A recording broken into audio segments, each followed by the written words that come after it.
Great. And I think we're live. Okay, hi. Just in time for my mailman shot. We are here with Laura Ann, and we're making some cocktails and some appetizers and something called a Negroni pie, which I'm really excited about. I cannot wait to try that. That's going to be super exciting. You know, and I didn't turn off my phone, so I should do that. Hang on. So nobody, like, you know, there we go. There we go. Otherwise, my phone's going to start ringing. There we go. Hi. So we got a couple people watching. I can't figure this out. There we go. It's so hard, right? It is so hard. It's like doing this in a mirror. It's kind of crazy. So I'm wearing my Laura Ann, outfit today. I thought it looked very, very, 50s. Since we're doing Negroni pie and old fashions, I thought feels like the 1950s, right? I mean, come on, it has to. Hello, Gloria says hola from Chiltepec, Arizona. Gloria. So let's start with a cocktail. What do you think? Want to start us? We need something to drink. Yes, let's start off with the cocktail. Well, like you said, I decided that I was going to do a couple of old fashions because we're featuring the jams that you guys have on the site, the Bourbon Blood Orange, which, hold on, yep, there, I'll get used to this, and the Rockin' Jalapeno.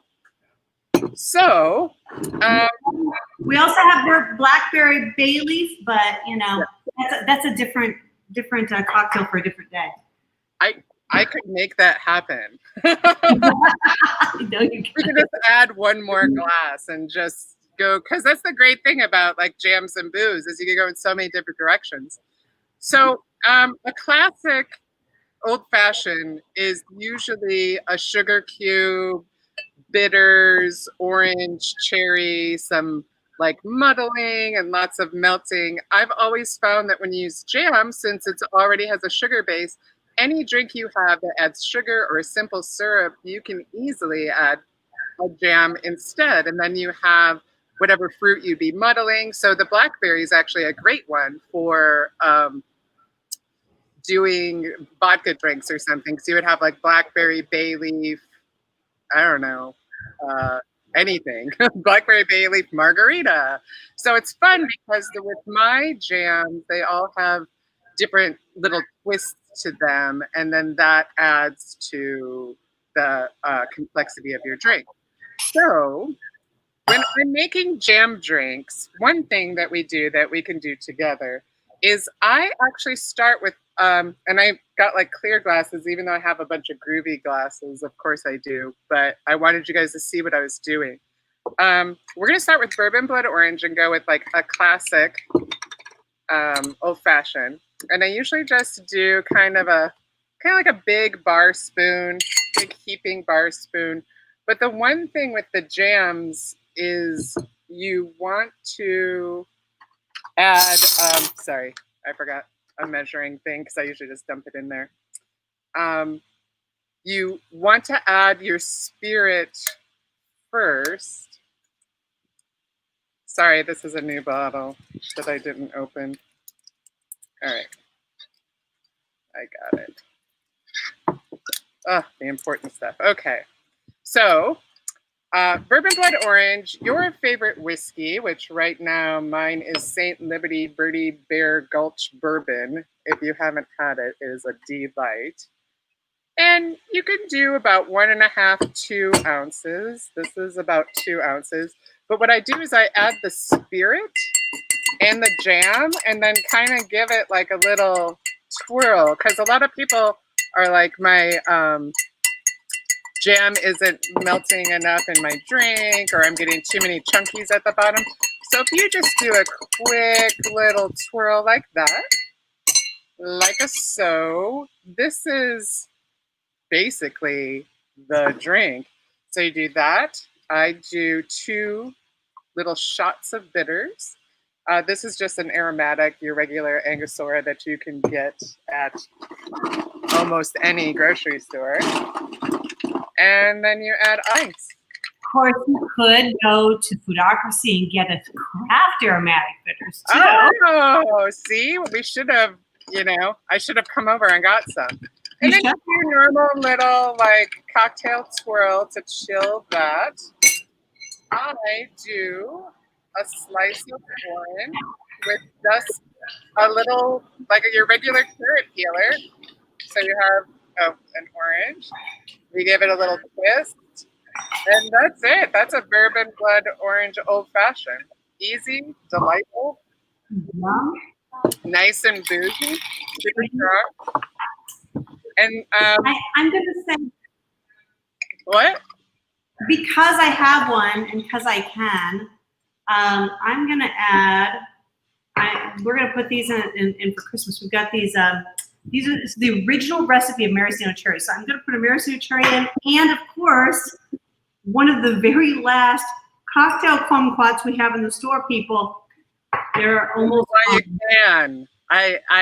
They were super popular, and I am sold out until April when the trees can make them again for me.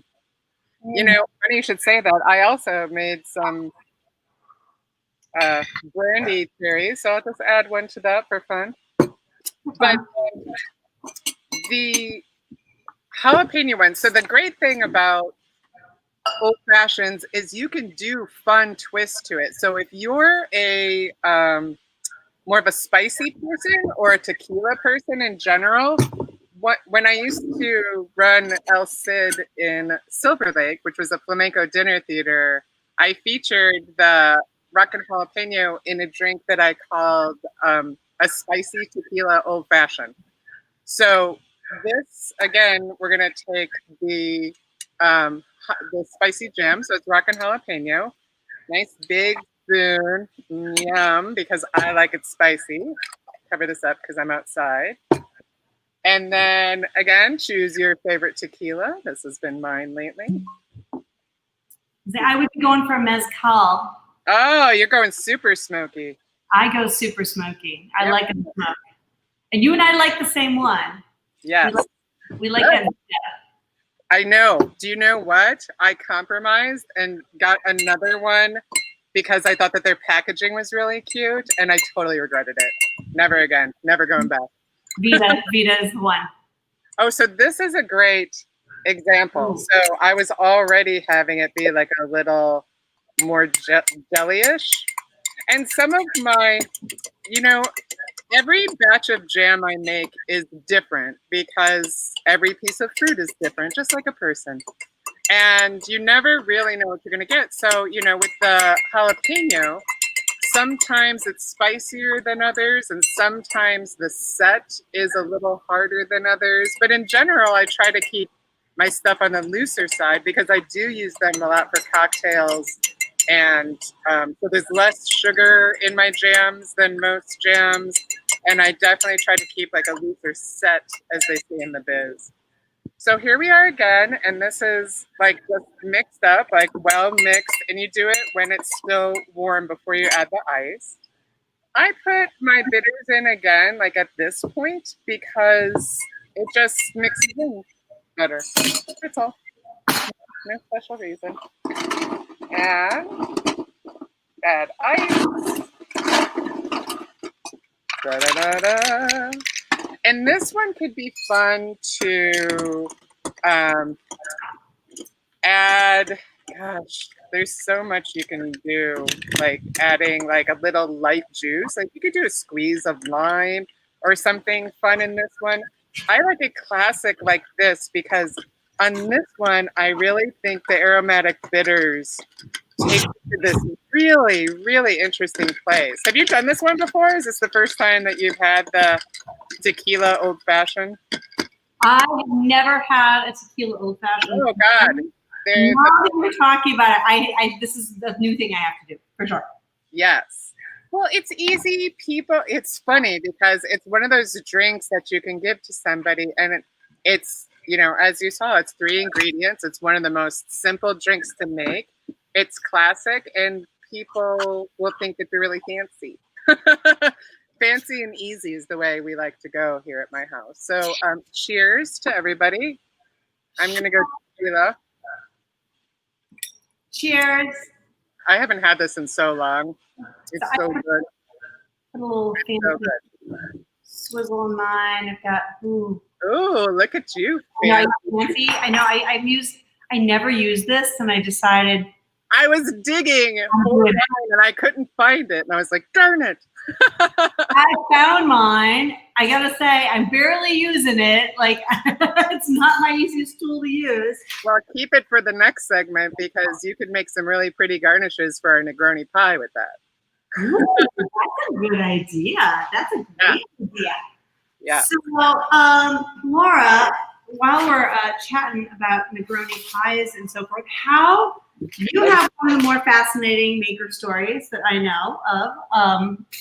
So you were in a past life this rock and roll drummer chick. Yes, I was. I was the rock and roll drummer chick. You get lots of these. So many. I was really into Wild Turkey back then. I think that my band personally got it put into many, many bars across the country. What band were you with? I was in a couple of bands. The one I toured with most was called Evil Beaver. I usually don't talk about them that much, but enough time's gone by that I don't care. We had a bad breakup. And then it wasn't Nice Beaver, you know. Evil Beaver toured the most. And then I was in a band called The Prescriptions. I was in a band called Motorhome that's been discussing getting back together, but we'll see. We'll see. There was a COVID Zoom where we discussed possibly doing more because that band was very 90s and shoegazy, which is kind of a thing right now. And we're like, God, if we would have put our album out now, we would have been millionaires. Oh my God. So, you know, so you're in this band and you're touring and you're this rock drummer. How do you go from rock drummer to jam maven? Wow. Yes, exactly. Well, making jam's just something I always did with my family. And when I moved to Los Angeles, I just was blown away by all the food and fruit, and that there was fruit all the time and all these different kinds. So when I was going to the farmer's market, I just started making jam. And after I retired from rock and roll, I ended up in the service industry because that's just what I was doing. When you're on the road so much, you're usually like a waiter or a bartender. I DJ'd. I just did, any hustle that you could come and go from. So when I got here and started looking through my resume, because pre-life before that, I owned my own record label. I ran my family business, like from when I was young. So I had a pretty solid business background going into the band. And then I did the band. And so when I came out, I was looking at my resume and my stuff was so dated that I was like, looks like I'm going to be in the service industry, and took on management jobs. And through that, one of my bosses, I started making jams just for myself. And one of my bosses bought a breakfast place called Square One Dining and asked me to do their jam. Like, I would just make jam and bring it to the table, like the employee lunch table, and sell them $5 a jar, because every time I would make a batch of jam, I'd have 12 jars of it. And I'm like, $5, who wants a jar of jam, And he's like, oh, will you make the jams? I just bought this breakfast place. And I was like, oh, sure. And I don't know. And then Los Angeles Magazine got their hands on it, voted me best of LA. And next thing you know, I'm a jam maven. Like, it really was just kind of happened, and something I always enjoyed doing. But it wasn't like my path where I'm like, I love jam and I want a jam company. It's more like I just kind of did what I did, and the jam company, I don't know, happened. It's still happening. Jam happens, apparently. It's been like 11 years, 2009. Jeez. Wow. It's flying by. Time is flying by. How'd that happen? I don't know. It seemed like it was at a dead halt, and then all of a sudden it's like, whoop, hi, it's September. Oh, yeah, no kidding, right? Like, I feel the same. I mean, so your jams are super unique in that they are made to be in cocktails, very specifically. And they all, I can't think of one of your jams. Well, okay, pumpkin butter. I may not put that in a cocktail. It makes the best martini. You got to be kidding. See, they all go in, like even butter goes into a. Oh, sorry. I live in East LA. We might get a couple helicopters here. It's okay. So my daughter is online. This is the equivalent. She's commenting up a storm. This is the equivalent of like the hecklers from the Muppet Show. The old men who stay in the balcony. Right. I've got that. Deep is telling me she's making a Negroni now, and let me see who else have we got going on. They say go go go. Let me see. Let me see, baby. So yes, so anyway, we've got some comments already going on. So I love that they all work so well in cocktails, and I have to say, I'm glad that you showed us how.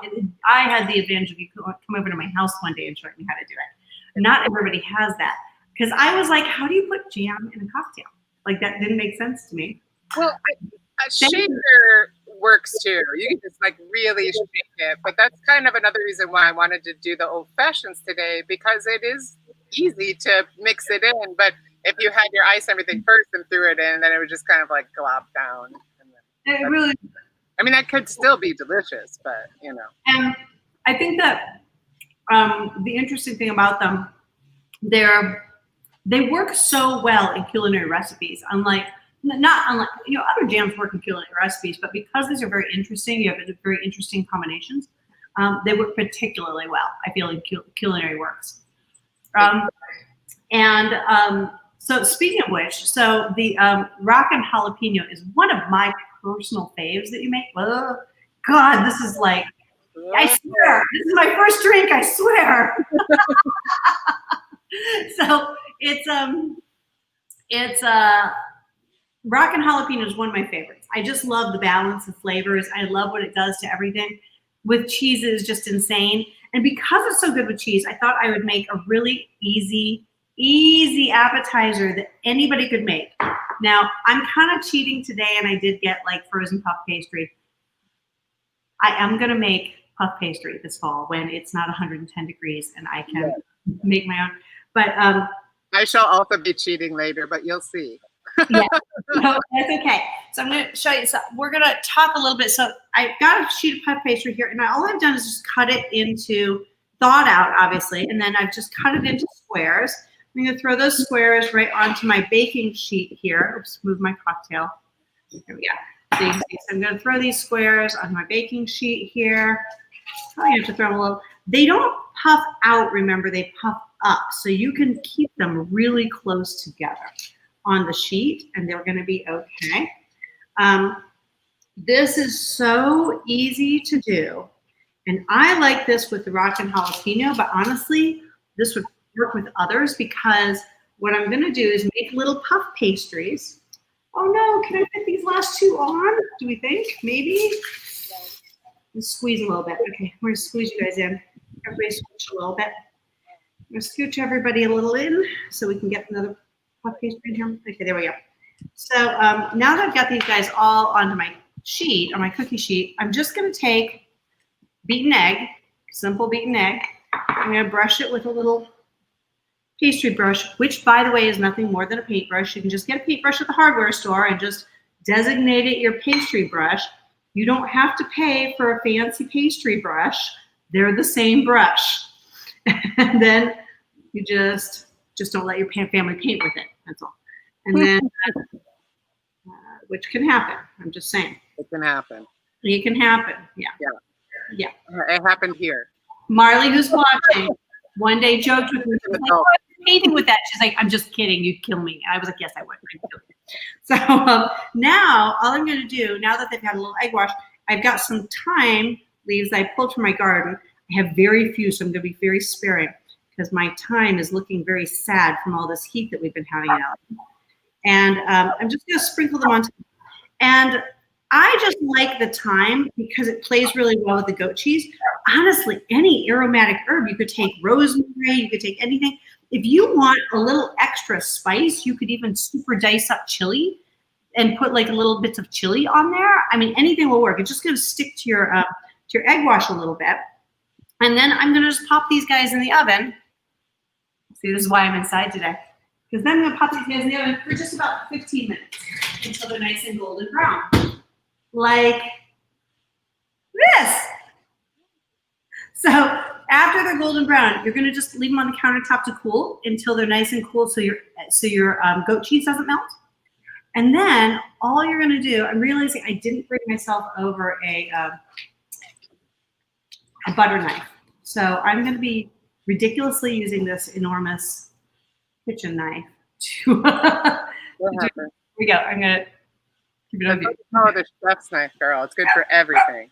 It's good for everything. Yeah, everybody uses it for everything. Everybody knows every chef only needs paring knife, chef's knife, bread knife. You're good. One serrated, one and one chef's knife. That's all you need, really. So I'm just going to put a little goat cheese. I'm opening because I go through this pretty quickly. I'm going to open a new jar of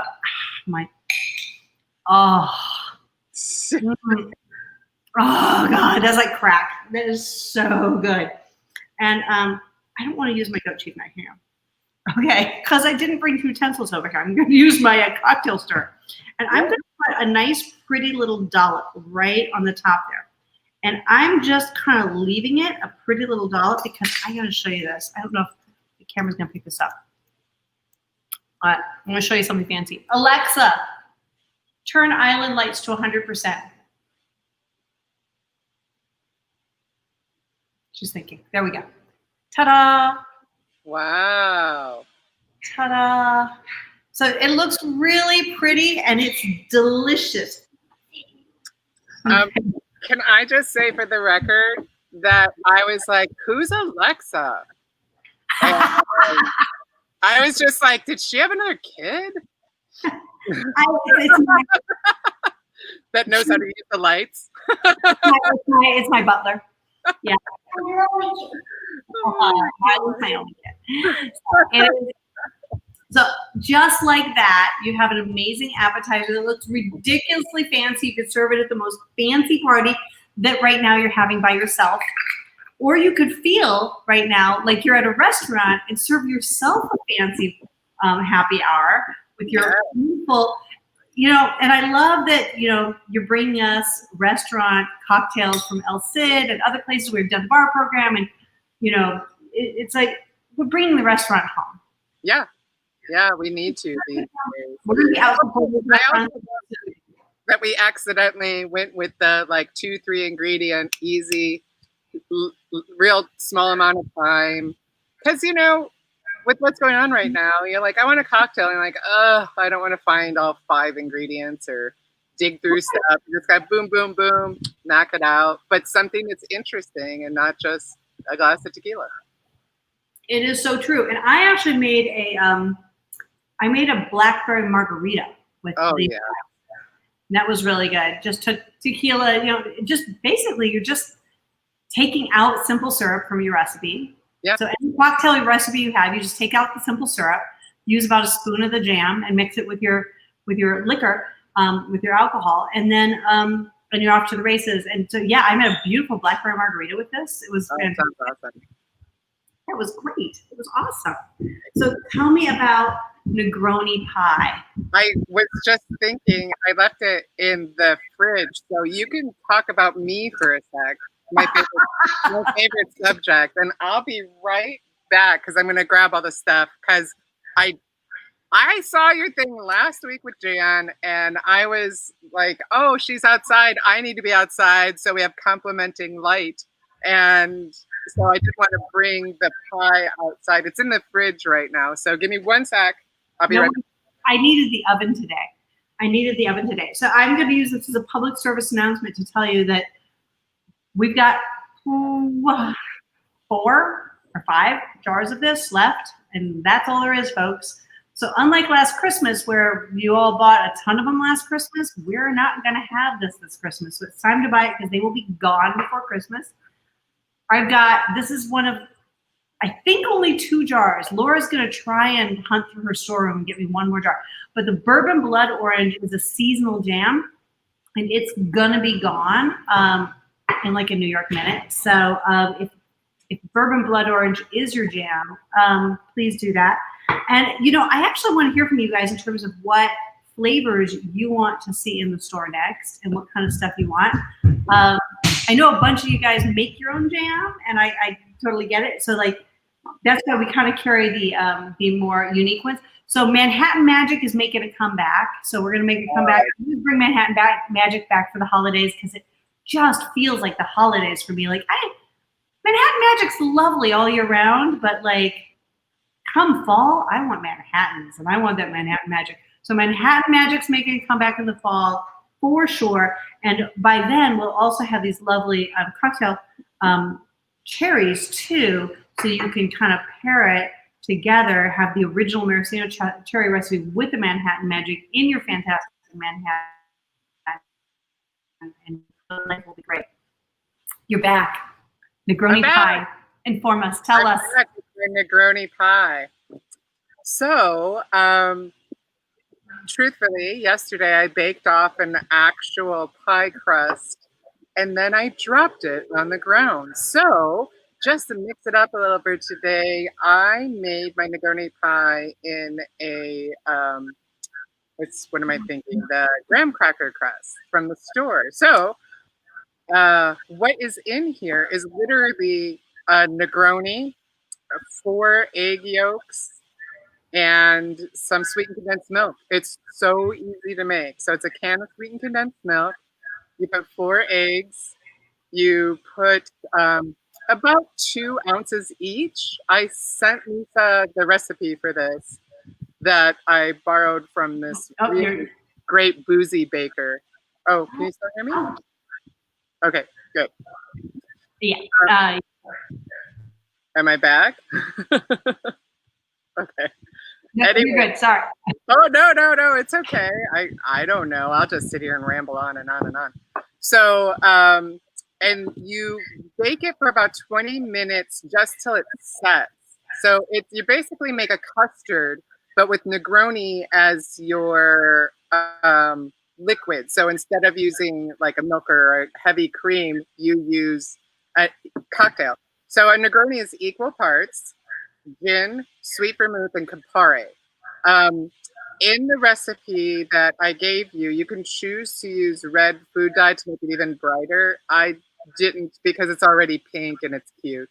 So you do a pie crust, and then you cook the custard like you would a custard pie, if any of you are pie makers. And then in my recipe, I said to make whipped cream, but in the spirit of our shortcut day, I just got some Cool Whip because I'm from the Midwest and that's how we rock. So at this point, lady, hold on. Green was in my house growing up. The powdered stuff that you added milk to. Do you remember? Yes. I used to beg my mother, like, can't we get Cool Whip? All the cool kids get Cool Whip. All the kids get Cool Whip. I know. It was definitely only at my grandma and grandpa's house, which made it even more like desirable. But I was a powdered milk drinker. We were poor too. Yeah. So anyway, at this point, so you've made the custard and I cooled it. I've had it in the fridge. This is where you add the magic, which would be my jam. So I'm just took like a big spoon and I'm just going to spread it around on the, like doing a decent layer because you definitely want to get like a chunk of it. It's an important yum element. I kind of feel like by adding the marmalade to this recipe, it takes the place of your orange twist in a Negroni, which if you drink them is absolutely imperative. Like you have to have an orange twist. It just doesn't taste the same. Like it needs those oils and the extract. So there we go. So a nice layer of the bourbon blood orange. You could also, I have another one that you guys don't carry, so I'm not even going to mention what it is. I enjoy it bourbon blood orange. And then we're just going to do some beautiful dollops of whipped cream. So the recipe tells you how to make whipped cream, which is cream and sugar and all that. I am using my spoon that has some of my marmalade left, so it's doing some texturedness that I actually love. I always do this kind of like meringue pie looking when I'm doing a cream pie, like look to it, but that's just because I worked at a bakery. Of course I did. I'm your friend. That's like I did this job and that job, and I was a cheesemonger and a sommelier, and I was a professional baker, and I've done it all, everybody. I was in rock and roll. I ran my own company. What haven't I done, really? So now I'm a jam maven and a professional Negroni pie maker. What? Okay, so you guys, come on. That's Oh, beautiful. yeah. But I'm not even done yet because this is where your tool would come in handier. But what I do is a little bit of orange zest on the top of the pie. And I forgot a knife to cut into this to eat it, which I don't know what I was thinking. But maybe I'll just garnish this and leave you with the glory and then go get a knife. Oh, now I'm hungry and I want I that. know. Well, I'm going to come over tomorrow and bring you some more jam and bring you a piece of this pie. So there's like the finished pie. Please tell me to bring me bourbon blood orange because we are about out. Yeah, no, I plan on it. You're on my to-do list, which is a very honorable place these days because Mama's been busy in the kitchen. I've just been cooking like crazy, like just nonstop. That is my Negroni pie, but I need to show you a slice, and I didn't bring a knife. So let me take a sip of my booze. We'll do this. Whoa. Oh, nice. That's pretty. That sounds so good. Darn it, I might have to make that this weekend. Yeah, might have to make that this weekend. Okay, Deep says she made her own drink, blackberry jam, mezcal, lime. That does sound really good. Really, really good. It's basically a blackberry margarita. That's all you need, right? You know, you could add a little triple sec if you want, but I don't think it needs it. I think it's just lovely as it is, right? So that sounds quite fabulous. This is me vamping for time. I might just eat this. I'm back. Are we out of time yet? Okay, look, here we go. Look what I got. A chef's knife. That's how you need it. Because that's how we roll. That's how we roll. Chefs. Mm-hmm. All right. Come on, pie. Oh. Holy what? Mm. Yes. So, Negroni pie. Let me put this up so you can see the beauty. Can you guys see? Yeah. Yeah, that's gorgeous. It's so much fun. It's so much fun. And honest to God, you guys, it's super boozy. Like way more boozy than you would think. Let me just test. So you really, oh my God, it's so good. You really get the flavor of the Negroni through it all. Ah, it's so good. So, and then this is by far my most like wow dish. Like I brought this to parties and people are just like, I can't believe I'm having an after dinner cocktail in a pie. That sounds fantastic to me. It's fantastic. And it's great. Yeah, it's great. It tastes boozy. The booze doesn't cook out because you would think when you cooked it, it would just cook all that booze out. But well, I mean, technically it does because it's in the refrigerator I'm sorry, in your oven at 325. And booze usually, I mean, even in the jams, you know, at 2 something. Yeah. degrees. So everything I make with alcohol, if anybody has an alcohol problem, the flavors are in there, but the actual alcohol is like long burnt off because it just boils out. There's no alcohol in it, which is why I can ship it through different states. Yeah. Amazing. My lighting's getting weird because the sun's going down. But I know. can you guys hear my ice cream truck? I have an ice cream truck that comes by every day, right about 6 o'clock. So that's why I was like, oh, it must be close to 6 because the ice cream lady's here. Nice. Nice.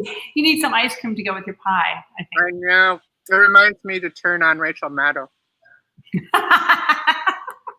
Oh, speaking of which, how are we doing? Do we have anyone have any questions? Yeah. So does anyone have any questions? There's a little delay. Marley says she'd like cookie flavor, which would be fun. We'll work on a cookie flavor jam, Marley. We will. We'll work on that. Good for you. Right. So I'm quite a fan of art. Oh, the sun is coming in. So these are quite fabulous as always. And Laura has a ton of recipes on her site. We've got some on ours. She has tons and tons on hers with all of her jams. And she makes, how many different flavors do you make now? Oh my gosh. I think I'm at, well, I've made hundreds over the years, but on my site right now, because I just had to take some down and put some up, I think I'm at like 18, which is a lot. That's a lot. That's a lot. It's a lot to, now that the company's growing, like just keeping everything in stock, and now I have a lot of wholesale. I have wholesale all over the country now. Like things have been really great. I mean, I'm very blessed that things are growing. I just got into Bristol Farms, and you know, like, which is huge for someone from Los Angeles. Like I'm just kind of a little guy, so I was really thrilled to get that call. The weird thing about my company is it really has been just like a one-woman show. I've never, it sounds so terrible, but since COVID, I was also a bar manager and a restaurant manager, what have you, and I got laid off like everybody else. And it was the first time that I was just like, okay, it's time to just do jams. And since I've been concentrating on it, like I've just been getting more and more clients, and things are good. It's hard to keep up. All of you, like seriously, be grateful for everything you get, because with what's happening with all the tariffs and weird stuff that's happening and COVID, getting supplies is so difficult. It's out of control. There's barely any glass. It's really hard to get jars or messing lids. I've had to compromise, like, I mean, you know, I'm more laid back, but people that are like really weird about their packaging are, I don't know what they're doing, because it is like, you know, bob and weave every day. There's like a new problem or something happening. So it's hard.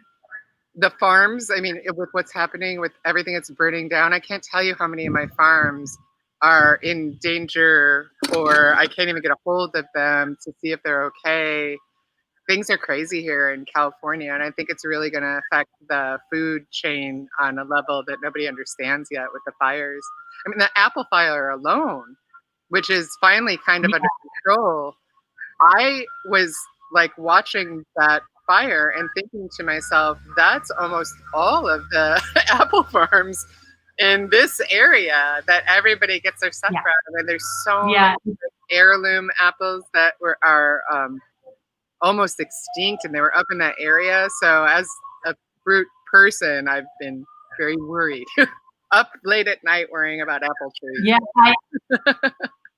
I just got some Gravenstein. I ordered my Gravenstein apples. You know, I emailed all of our groups. So if you're on our emails, you've got the email about the Gravenstein apples, which are really special. Only 2 weeks out of every year that you can harvest the Gravenstein apples. It's a very special, basically an endangered species because they are such a short harvest season, and they also don't ship super well. They're not easy to ship. So because of that, commercial growers stopped growing them a long time ago. And everybody in Sonoma, where they grow in a very specific region up in Northern California. And that region is wine region. So it was a lot more profitable for orchards to rip out all their Gravenstein apple trees and plant grapes.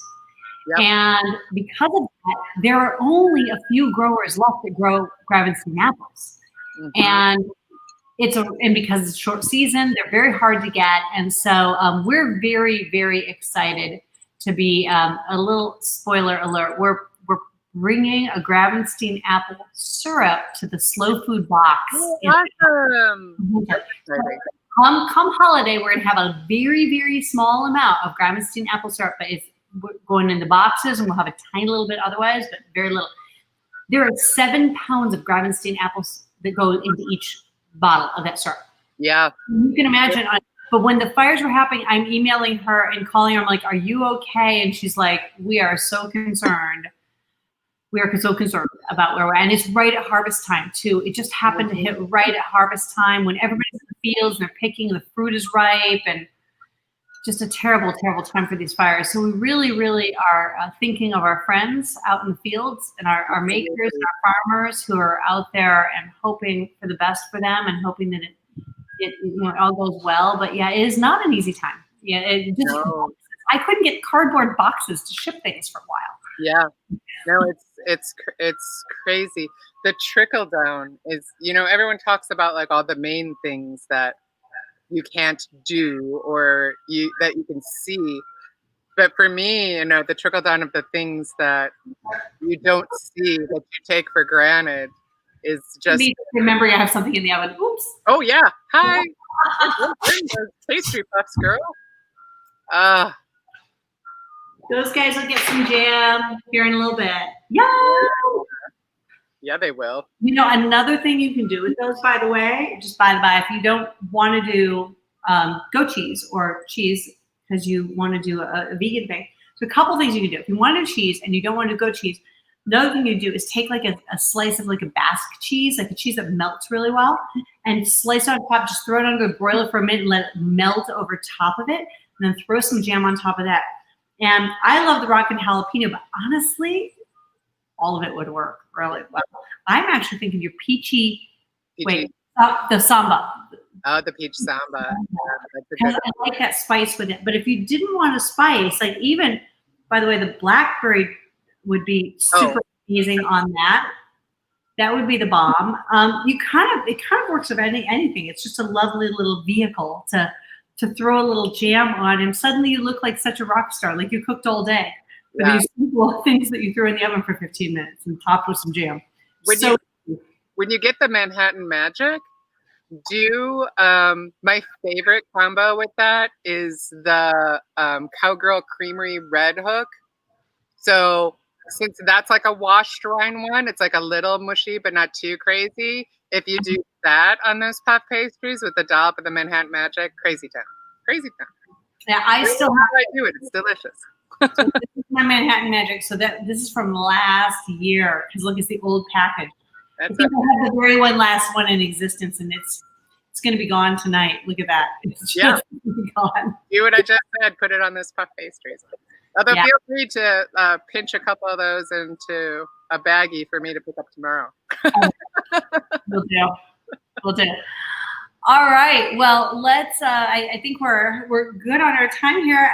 This has been so much fun, and so I had a little, because I have so little of the bourbon blood orange. I decided not to make you a recipe that I have on the blog, which is insane delicious. By the way, we might have to get your Hollywood marmalade in since we don't have the blood orange. But which is another marmalade, not quite as amazing as the bourbon blood orange, but it's still amazing. It's amazing, really, really good. So I make this, and it's actually a riff off of your recipe for. I think it was. She did this baking candy with the jam on top, and you just brush jam on top of your bacon and bake it in the oven. Definitely you want to use a silpat because you're basically baking candy, so it sticks like crazy. But Yep. you just bake those suckers, and then when you bring it out, do not remove it from the baking sheet till it's fully cooled because it will stick like crazy to anything that it sits on. Because again, you're like making candy. It's so good. You can't believe it. And that recipe's on the blog. So's the recipe for these appetizers. That's on the blog. Laura's going to give me her Negroni pie recipe, and I'm going to throw that up there too, so you have that. Yeah. And also the cocktails, because, I mean, come on, we need cocktails, right? We always need cocktails. Especially now, we need cocktails. Before the R&D tonight. All right, very good. So here's cheers to you. Happy hour. Cheers. Happy hour, everybody. Thanks for having me. I am such a fan of you guys and really happy to be a part of the Foodocracy family. We are so happy to have you, and I'm so happy for your success and how much you've grown in the past year. It's like so fantastic. I love hearing it. Well, it's because you guys are so supportive and everyone supports each other. And I think it's just such a beautiful thing. And we have to keep that going and just always be, I don't know, giving. Speaking of which, I have some granola to drop off for you to taste.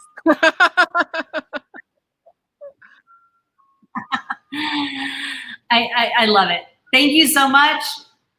Bye. Have a happy night and enjoy. Cheers. I will.